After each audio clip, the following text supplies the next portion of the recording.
Sandhan. All Gujarat Integrated Classroom. સેટેલાઇટના માધ્યમથી જોડતી કડી એટલે સંધાન.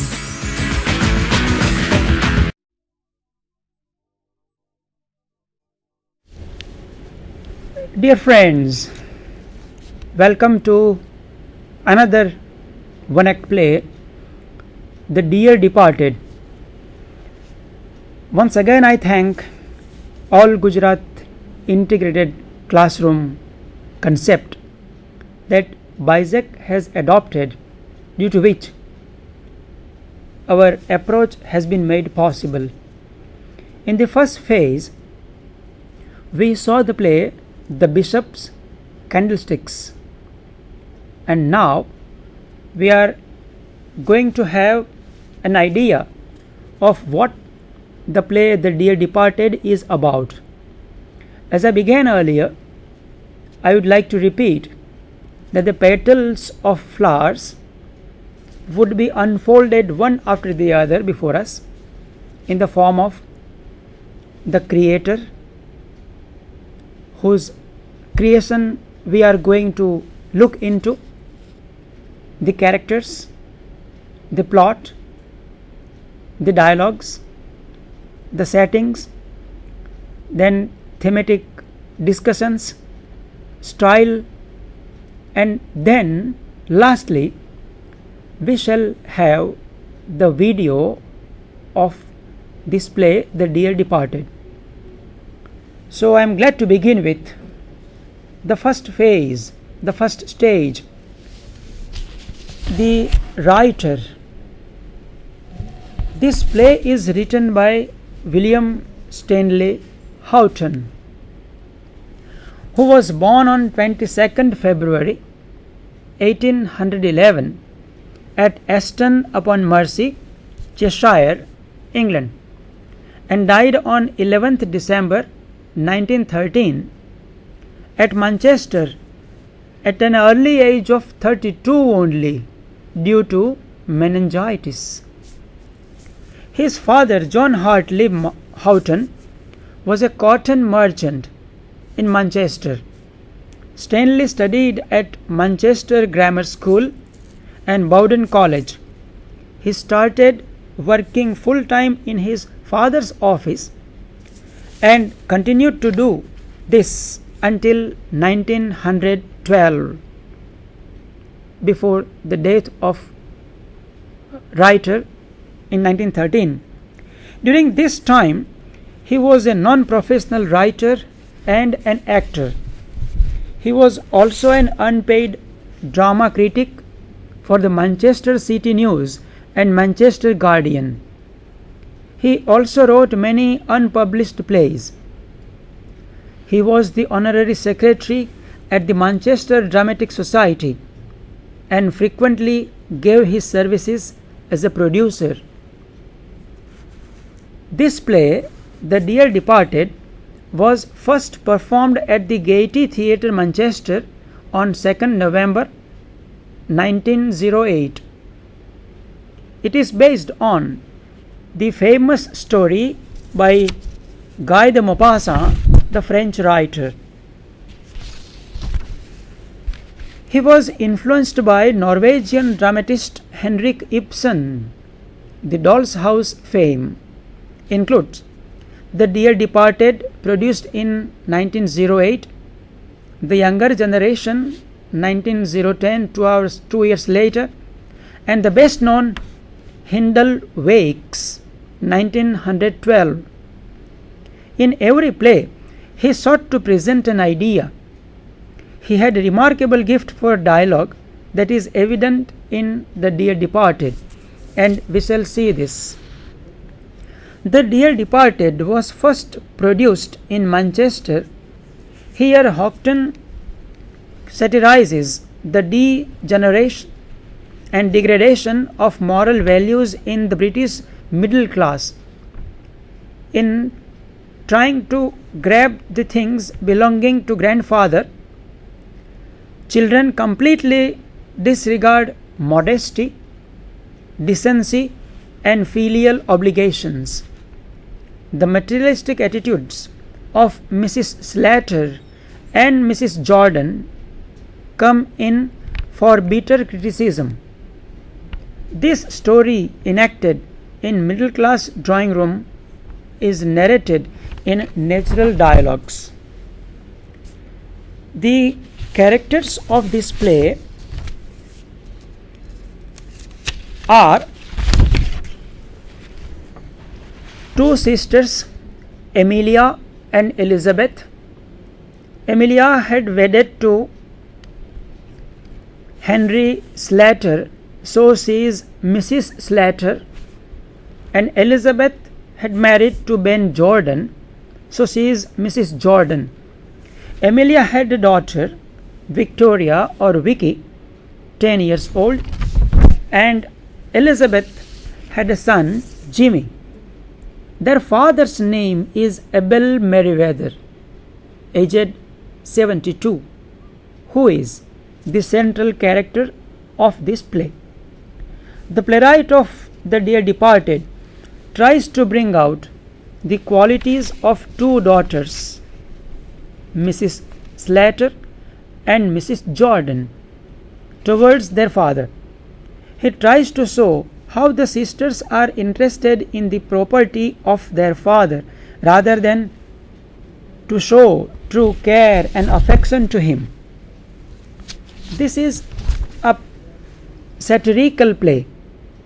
The author has criticized the false pretenses and hypocrisy that prevail among the lower middle class people of rural England.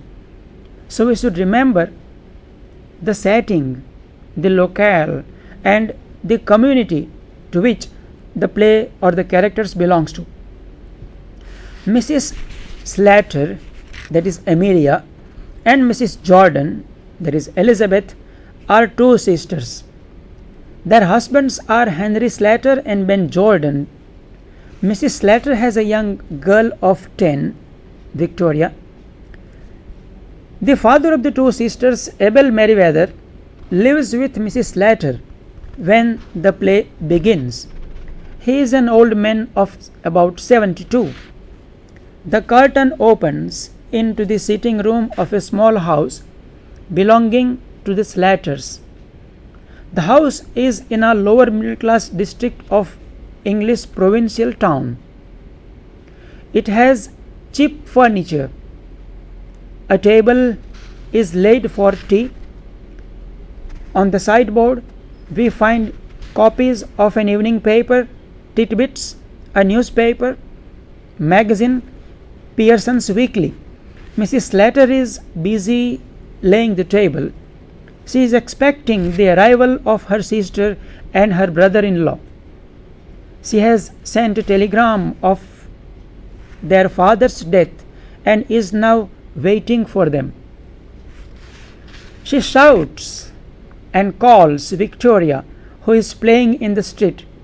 She asks Victoria to change her colored dress into a white one, and her grandfather Abel is dead in his room upstairs. Now see how the first dialogue is delivered. Mrs. Slater: Victoria, Victoria, do you hear? Come in, will you? I am amazed at you, Victoria. I really am. How you can be gallivanting about in the street with your grandfather lying dead and curled upstairs, I don't know.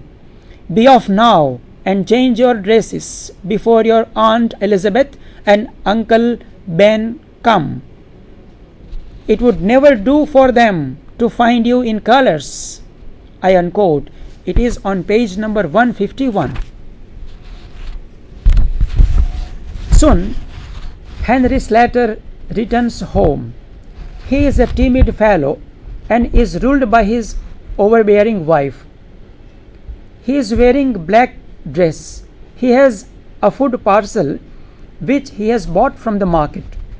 When he asks for his slippers, his wife tells him that his slippers are too old. She asks him to wear the slippers of her dead father, which are quite new. She forces him to wear them even though the slippers do not fit to him. See how greedy and selfish they are. Next, she thinks of the bureau lying in the father's bedroom upstairs. She wants to pinch to it. She asks her husband about it. The good fellow is against pinching the bureau, but he has to give in to his wife's wishes. Mrs. Slater asks Victoria to shut the door and not to open if her sister arrives with her husband. Then they take their old chest down drawers to her father's room and bring the bureau down. I unquote. Henry, I have been thinking about the bureau of grandfather's that's in his bedroom. You know, I always wanted to have it after he died. Henry, you must arrange with Elizabeth when you are dividing the things up. Slater, Elizabeth's that sharp she'll I am afraid it, and she'll drive a hard bargain over it. Hey, what is it to have a low money grubbing spirit? I unquote. It is on page 53. While they are bringing the bureau downstairs, her sister arrives. Amelia orders Victoria not to open the door. Hurriedly, they bring the bureau down. She also brings her father's handsome clock and places it on the mantelpiece. Thus, before her sister enters the house, Mrs. Slater has already stolen the clock and the bureau from her father's room. They make a show of reading while her sister and her husband come inside. But Victoria is very clever. Mrs. Slater is surprised to find that her sister has a complete dress of mourning. She had not expected it, but her sister was very clever. She could not get mourning dress stitched, and so she has bought a ready-made one. Victoria, while they were pinching the bureau downstairs, spoke. Are we pinching it before Aunt Elizabeth comes? No, my child. Grandpa gave it to your mother before he died. This morning? Yes. He was drunk this morning.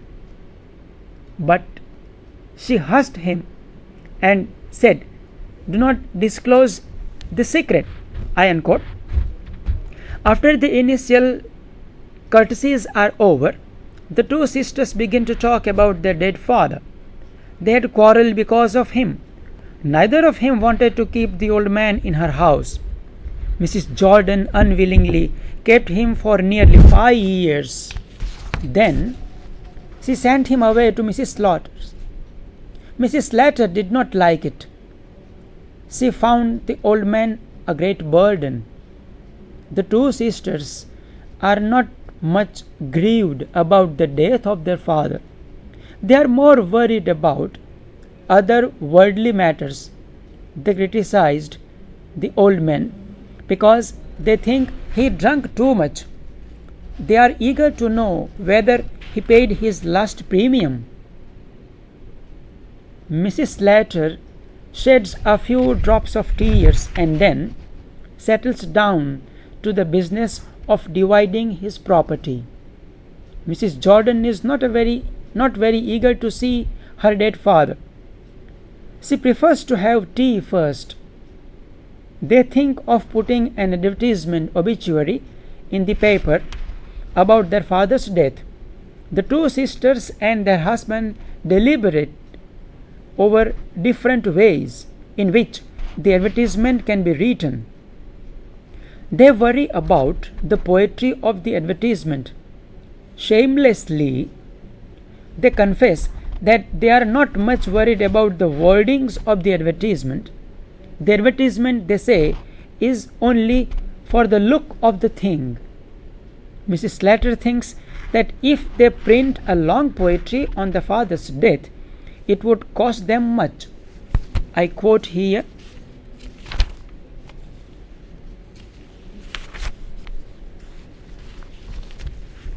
Slater, one thing may well be decided now, the announcement in the newspapers. I was thinking of that. What would you put? At the residence of his daughter, 235 Upper Cornbank Street, etc.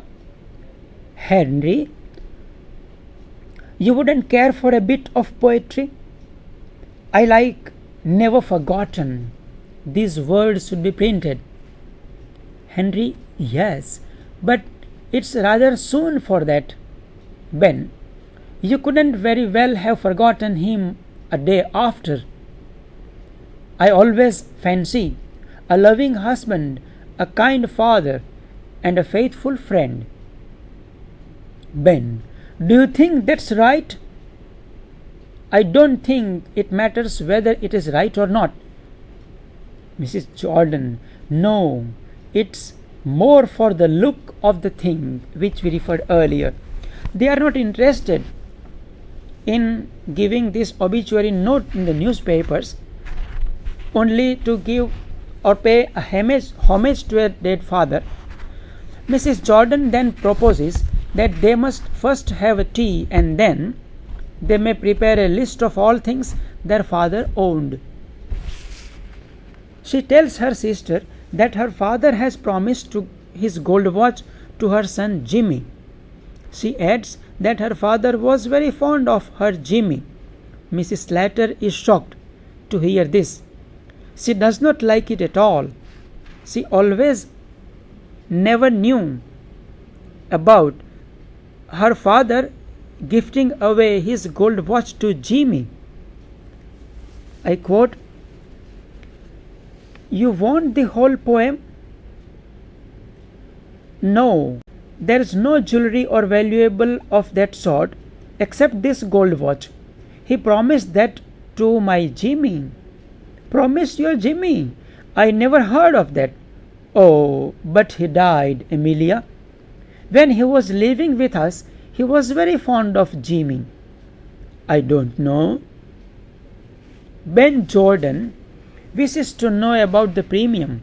He asks Mrs. Slater whether the old man paid his last premium before he died. At this stage, Victoria joins in the conversation. She says that her grandfather did not go to pay the premium. He went to the bar owned by Mrs. Shorrocks.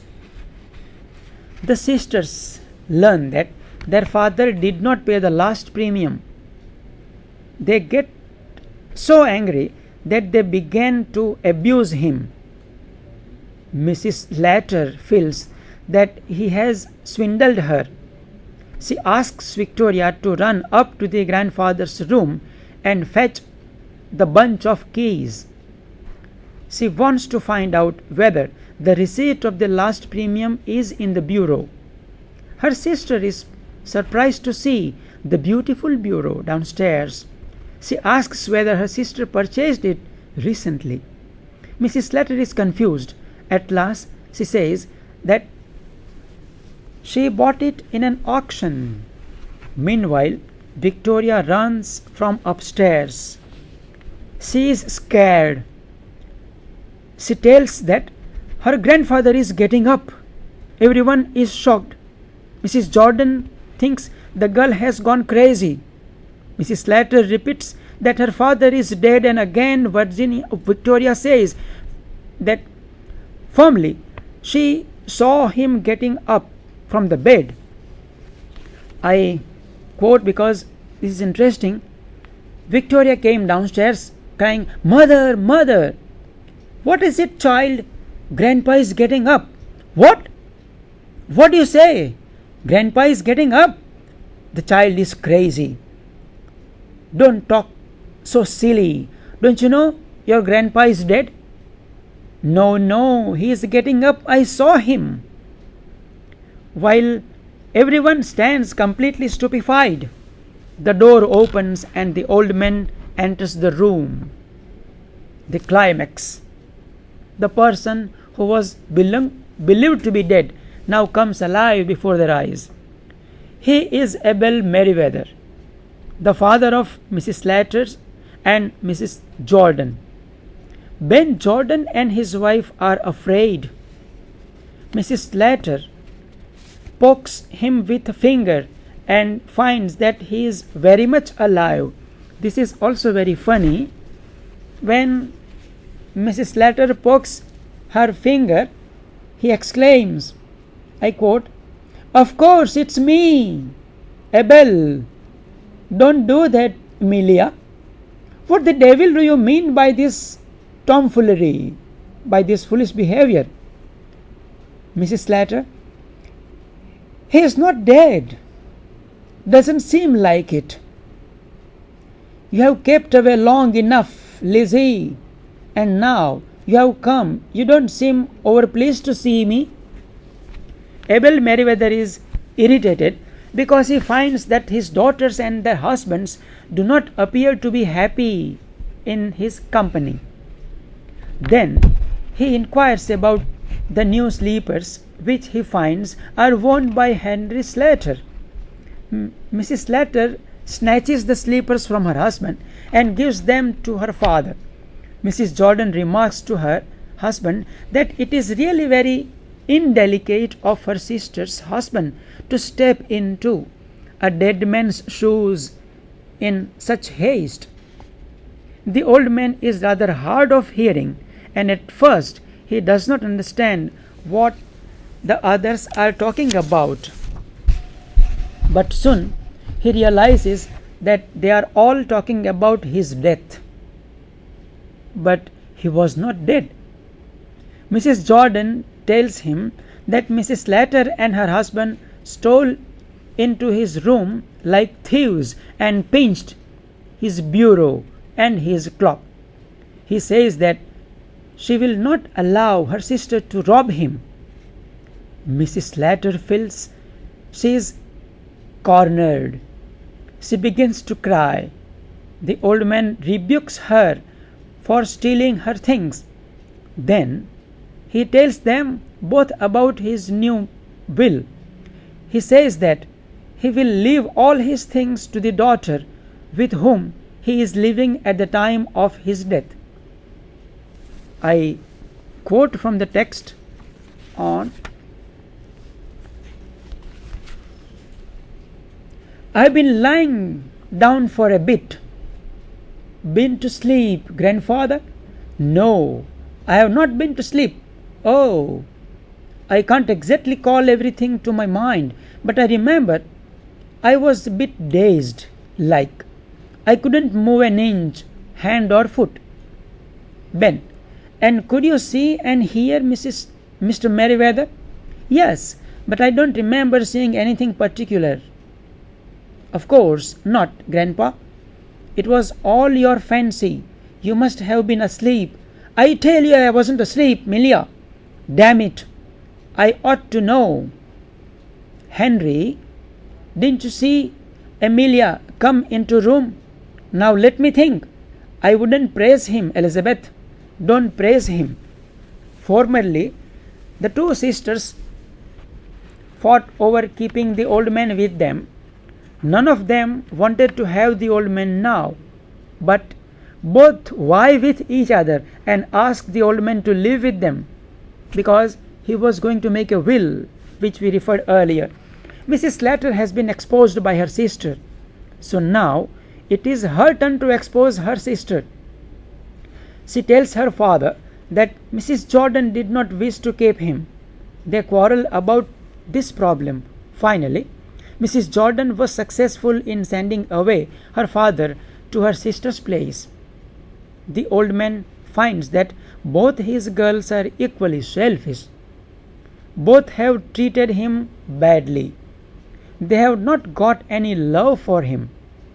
They are interested only in his money and his things like bureau, the gold watch, the sleepers, and so on. So, dramatically, he announces that he is not going to live with either of his girls. He says that on Monday next, he is going to change his will and to pay his premium to get married.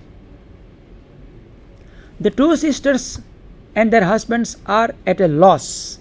Again, the old man repeats that he is getting married on Monday next to somebody who cares for him.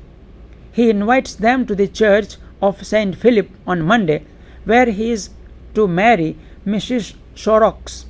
The widow really cares for him, and so he has decided to marry and live with her. He tells Mrs. Slater it was good that she brought the bureau downstairs. It would be easy for him to move the bureau to Mrs. Shorrock's place. With these ironical words, he leaves the room and the curtain comes down. But the last dialogue was very nice, worth quoting. I quote, Abel, I don't want to be heard on anyone. I tell you what I am going to do. Since your mother died, I have lived part of the time with you, Amelia, and part with you, Lisa. Well, I shall make a new will, leaving all my bits of things to whoever I am living with when I die. How does that strike you? Lastly, Mrs. Slater says, if I am not too heavy him, you shan't either. We quarrelled because Elizabeth said she wouldn't have taken you off our hands at Petey. So she said she had enough of you to last a lifetime, and we got to keep you.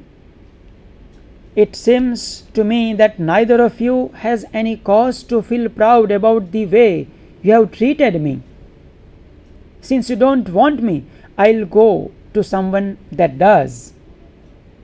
And this is how Mr. Abel Merriweather decides to prepare a new will and to live with Mrs. Shorrock. Now, to discuss this play, I would like to present some ideas that the author here satirizes the degradation of moral values in British middle class. It throws light on the increasing trend in the society of leaving an elderly abandoned person neglected. The play also supports the idea that the elderly has the right to live merrily and take their own decisions. The daughters, Mrs. Amelia Slater and Mrs. Elizabeth Jordan, want to get rid of their father, Abel Merriweather, but both wish to get his property and belongings. When their father comes to know the sinister motives of his daughters, he reveals his new will, according to which all his belongings will be given to the daughter with whom he would be residing at the time of his death. But when they quarrelled, he declared a new desire. Now both the daughters wish that he should live with them, but father realizes that truth from the experience that both of them only want his property and not him. So he decides to marry Mrs. John Shorrocks, who loves and cares for him. The dear pair are united instead of departing. Now I'll give you as a piece of information over here. It is a study made by UK Home Care Association that the standard of care provided for older people in their homes in the UK has been labelled as shocking and disgraceful by this consumer group. The UK Home Care Association reports that the system needed reforms. The family members rarely visit their grandparents in their room, keep food out of their reach, medication is not done properly, they are given duties of washing and dressing, etc. also. So this situation has now started coming up in our country also. We have elderly people's home, Vriddhashram, Gardaghar in our country, which is in a way a shame to society that the children are not ready to keep their parents in their old age when they require their support the most. This particular theme is presented in this play very sarcastically, very ironically. This short play, Houghton manages to portray irony in many different ways. Firstly, the title is already ironic. The dear departed. The person who is believed to be departed is not at all departed, he was alive, and he is neither dead nor dear. So, dear departed is an ironical title on which the central focus or the X of this theme rests. Firstly, the title is ironic. The departed, Abel Merriweather, his name is also ironical. He is not living a life of enjoyment, merry weather. His weather of his old age is not cheerful, rather disgraceful. He was not satisfied with his two daughters. He is not one bit dear and precious to them. The only thing the sisters are interested in is money or valuables he owns. The ironic statements made the readers think, while the more they think, the more they realize the irony criticizes our basic human characteristics. Another instance of irony is between the sisters. When they thought Abel was dead, they were complaining of what a burden he was to them.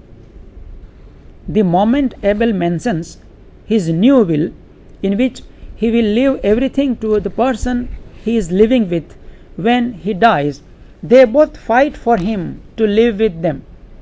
This will is a trophy that both his sisters want and will do nothing to get. The irony of this shows us the shallowness of humans, the need for us to have anything that benefits us, no matter what the cost. Houghton criticizes human traits by using dramatic irony. A situation in a play or other fiction in which a character unwittingly makes a remark that the audience is indeed to see as ironic or in contradiction to the full truth. In the play, Mrs. Slater comments on how low grubbing spirit of her sister. To us, as the audience, we clearly see that she herself is exactly what she calls her sister. When we point one finger to another person, three fingers are pointed to our own selves. This is the case with Mrs. Slater. This exposes the hypocritical nature of humans, where we jump at any situation to criticize others while failing to see similar faults in our own selves. Houghton also uses sarcasm to criticize and bring out the faults of human characteristics. At the end of the play, Abel says he is going to get married. He says it is meant to come as a pleasant surprise. He thought that my children would be happy that I may get good company in my old age, but it created a wrong impression. This is clearly sarcasm in action, as he knows exactly what his children want, yet he is putting guilt on them. For the sisters, Abel moving away with his money is needed a surprise, a shocking one. This insults their greed and selfishness. In several parts of the play, people talk simultaneously. This is also a device to increase the tension in the play. When the characters do this, it is usually to cover up some of their mistakes. When the characters do this, they cover up their faults and errors. This gets our attention and we see the struggle that they are against to make up a viable lie. Though this is humorous, we see truth in it. We humans are constantly covering up for ourselves. We lie to hide our previous lies. The sisters have a need to portray a good image to everyone else. They do not want to be second best. Hence, they cover and hide until they give people the impression of what they want to be seen. Houghton is critical of our need for society to perceive us good human beings, an image we want to uphold and not what we truly are. Houghton includes a twist. These are technical devices to strengthen the theme of the play. Twist in the plot to surprise the audience. This brings out the characteristics of humans that he is so critical of. In the light of a sudden change, we can clearly see the ways in which the characters try to make the situation bend in such a way it benefits them. Human nature is everywhere the same. When the sisters realize Abel has changed his will, they try to lie and get him to live with them. This twist in the plot is how the sisters get the lessons they deserve. They are unable to get what they want. Now, the role played by Victoria. Victoria is an important character in the play. She is the contrast to what the older generation are. She is innocent, smart, and observant.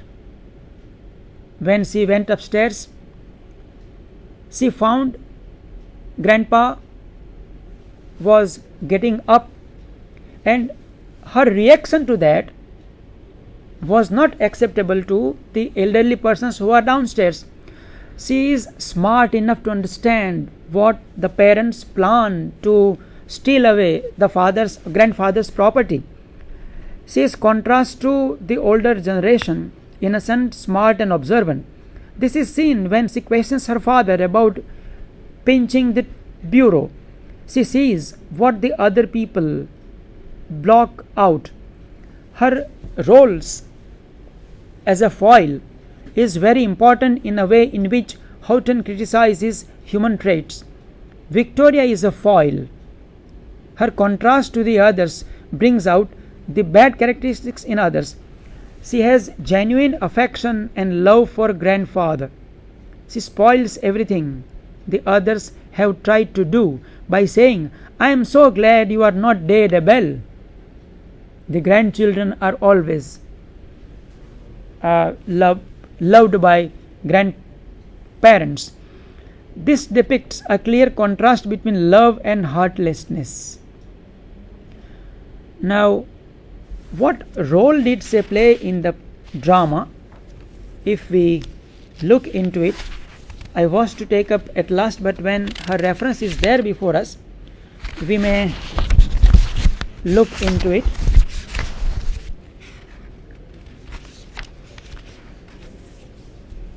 Okay, the themes in the play. One of the theme is family life. This family is the prime example of what a family should not be like.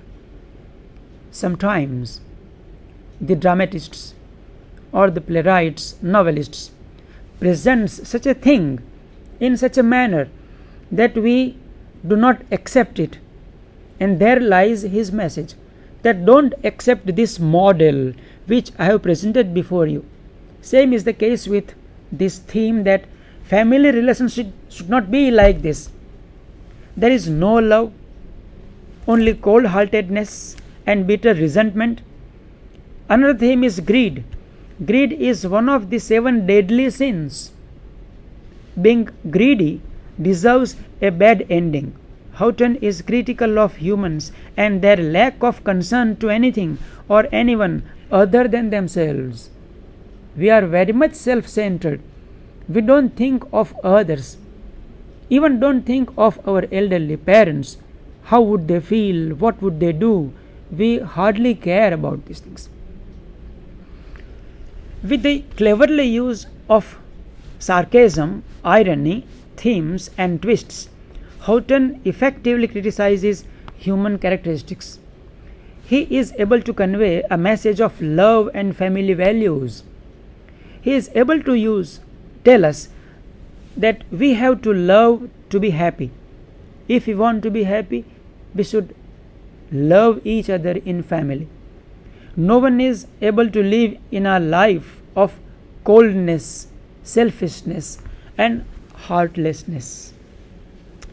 The proper message of this play, if we try to focus on, would be this: that proper care should be provided to the elderly persons in family, and we should not expect their property if we do not love them, if we do not take care of them.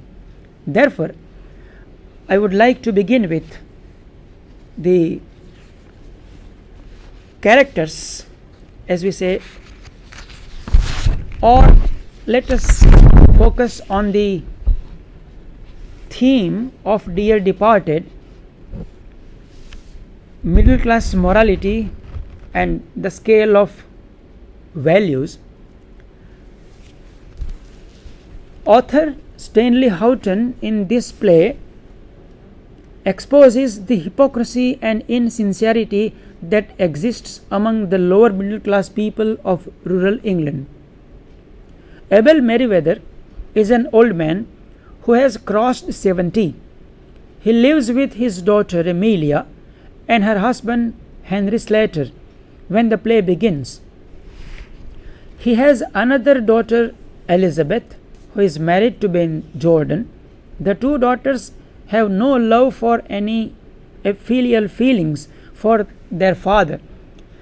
They think that he is a burden to them.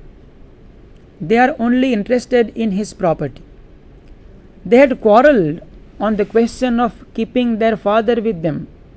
Elizabeth had kept him for 5 years, but she had fed up with him, so she sent him away to Amelia's house. Unwillingly, Amelia agreed to keep him. Now, this is the story element, but we can see that how this middle class mentality of people, when there is scarcity of means of income, economic condition is weaker, their psyche is also turned like that why should we bear the burden of the parents? One day Amelia finds that her father is dead. She sheds a few tears and then gets down to the job of pinching the things. First she gets the old man's new sleepers for her husband and then decides to pinch his bureau and his clock. Her husband is rather hesitant about this type of work, but he is unable to say anything to his dominating wife. A telegram has been sent to her sister, who soon arrives with her husband. And this is how the story goes on. The story of the two daughters show us how unwilling and thanklessness of offsprings can be. Abel Merriweather had made a new will and left some property to each daughter, but the daughters show no sense of gratitude. Neither of them is willing to keep him. He is a burden to both of them. Soon after his supposed death, they make an indecent haste of pilfering his things. Both of them thought that father would be a burden. Though they do not love the old man, they wish to put an obituary note on him in the newspaper. For the look of the things, Amelia asks her sister whether she would like to see the dead father first or to have tea first. Elizabeth prefers to have tea first. This is the attitude. Such is her feelings for her dead father. The old man says that he is willing to leave all things to that daughter whom he is leaving at the time of his death. Now both of them vie with each other and quarreling to keep him with themselves. With like the chameleon, they change their colors every second. Their outlook is purely materialistic and worldly. They have nothing of filial obligation and gratitude. The author thus gives us in the play the fine picture of the selfishness and greed of the two daughters. He has made a beating attack on the false pretense and false values that prevailed among the lower middle class people in rural England. Now, with this, I would like to conclude, but would like to give you some tips of how to deal with questions in the examination. As I told you earlier, that you know the story well, you can answer any question. But for that matter also, you should know how to write correct, simple English, make short sentences to avoid errors, keep your watch on correctness of grammar, because we found number of answer books with wrong grammar. No correct sense of writing is there evident in the writings of students. Sequence of sentences, use of tenses, handwriting must be properly legible. The font size, neatness of writing, size must not be too big, must not be too small. Spacing between each word and sentences also must be proper. Otherwise, those who do not know, they want to cheat the examiner by leaving one line blank between two lines. So they write in alternative lines so that they may keep on filling more pages. This is not fair. Long answers should be of around 5 to 6 pages for 15 marks. Short answers or short notes particularly, which carries 8 to 10 marks, should be given justice by writing 3 or 4 pages. We found that students write haphazardly. Though the instructions are printed on the paper, indicate the options clearly you attempt and begin a new question on the fresh page, the students do not seem to pay heed to these instructions either. Moreover, you should attempt all the questions, devise your time accordingly so that you can deal with each question with proper justice, and you should not fall short of time. Students complain of the short of time, that we can't complete the entire paper and we left some topics to be covered. But dear students, it is you who have to see and manage and design your time slots according to the length of questions, marks, weightage, and the time allocated to each question. So with this, I wish you all best of luck for the examination, and try to relate these things, more importantly, with life. Ultimately, we have to learn something out of literature that is useful in our life. As I began with, I would conclude that literature comes from life. It is for the enhancements and enrichment of life. So, whenever you attempt any question, you also try to relate it to life, values, morals, the ideals that that particular piece of literature preaches. Then you would go beyond story. Don't narrate stories. Understand the question, whether it is in the form of interrogative question mark question or in the form of a quotation, but provide an answer which has been asked for. Don't write stories in all the answers of your questions. This is wrong. It won't create a good impression on the examiner that you only know the story. But this is my humble appeal to the students to read carefully, meaningfully, understand fruitfully, and present it systematically in the paper you try to attempt. I am thankful to once again this Bhaskaracharya Institute of Space Applications and Geoinformatics, Sandhan project, and KCG, the Commissionerate of Higher Education, Gujarat State, for launching this project of statewide classroom and given me this opportunity to be with you in this form. We also observed the video presentation of the play to make our teaching and learning more effective and fruitful. I am thankful to this organization. Thank you very much once again, and best of luck.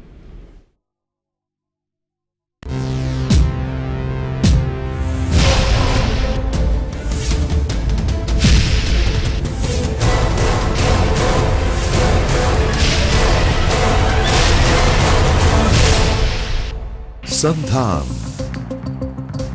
All Gujarat Integrated Classroom. સેટેલાઇટના માધ્યમથી જોડતી કડી એટલે સંધાન.